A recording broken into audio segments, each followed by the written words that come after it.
जसं three phase जर शेतातली जर मोटर आपल्याला सुरू करायची असेल तर आपण काय करतो, एक आयसीटीपी लावतो. आपण एक आयसीटीपी लावतो. आता हा आयसीटीपीचा आपला सिम्बॉल आहे.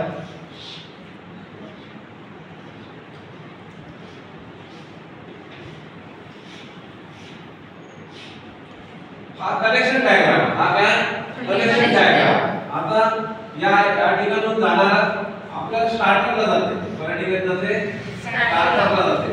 जसं आता हे स्टार्टर आहे समजा, या स्टार्टर मध्ये 3 टर्मिनल असतात, इनकमिंग आणि आउटगोइंग. ठीक आहे. म्हणजे या आयसीटी हे जे आपल्या आयसीटीपी आहे, या आयसीटीपी मधून जे 3 फेज सप्लाय निघत, हा 3 फेज सप्लाय आपला स्टार्टरला जाईल. या स्टार्टर मधून तिन्ही वायर आपले 3 वायर आपण स्टार्टरच्या इनकमिंगला देऊ. त्याला आपण नाव देतो, याला L1, याला L2, याला L3. आता आपल्याला हे जे स्टार्टर आहे, ड्युअल स्टार्टर, या स्टार्टरचे जे 3 वायर आहेत, हे 3 वायर जातात मोटरला. हे 3 वायर काय जातात? मोटरला. आता हे जे 3 वायर मोटरला जातात, समजा या पद्धतीने आपण जर या ठिकाणी मोटर काढली, ही झाली आपली मोटर.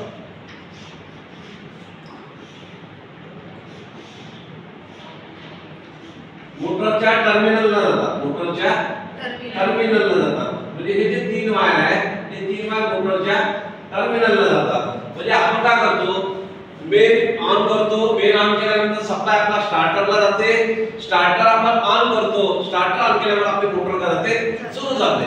पण याला जर समजा आपण पॅनल मध्ये जर आपल्याला व्यवस्थित फिट करायचं असेल तर आपल्याला कसं आहे, पॅनल मध्ये जसं आपल्याला म्हणजे प्रोटेक्टिव्ह डिव्हाइस साठी आपल्याला एक एमसीबी लावता येईल, मिनिएचर सर्किट ब्रेकर.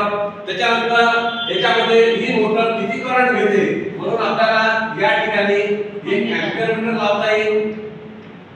त्यानंतर आपला व्होल्टेज किती आहे, व्होल्टेज चेक करायचं असेल तर 2 फेज मध्ये आपल्याला एक व्होल्ट मीटर लावता येईल. एक काय लावता येईल? व्होल्ट मीटर लावता येईल.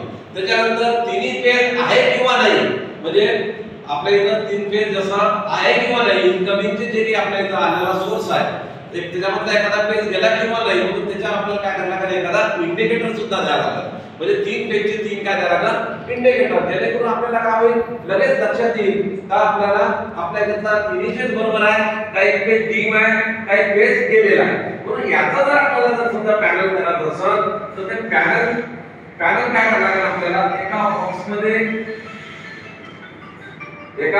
बॉक्स मध्ये आपल्याला काय करायला लागेल,